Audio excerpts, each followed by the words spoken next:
The Supreme Court ruling in Citizens United versus the Federal Election Commission created an uninhibited voice for special interest spending in our elections and unlimited corporate speech in our public policy debate.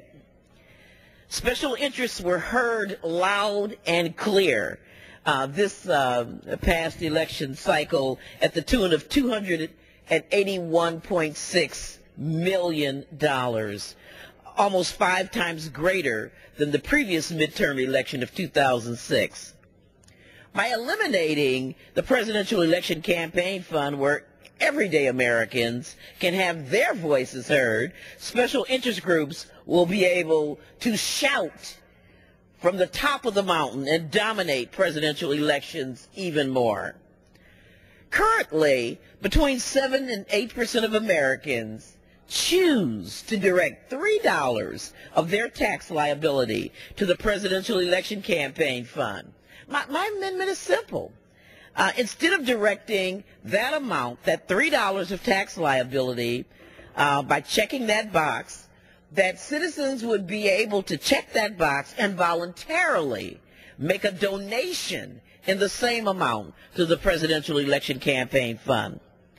What's important here is not whether a president uses the fund or doesn't use the fund. What's important is to preserve the opportunity for the average American to have that speech and the opportunity to say loud and clear that they support clean, good, and fair elections.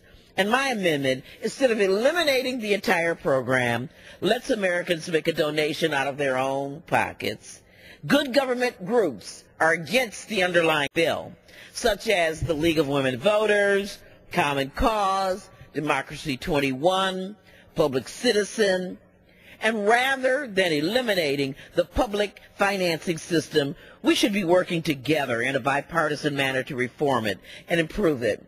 Now, I understand that a point of order is being reserved against this bill because CBO has scored my amendment as saving only $400 million over 10 years. And while the underlying bill saves $600 million. And so I think that given that my bill does contribute to deficit reduction, we shouldn't throw the baby out with the bath water.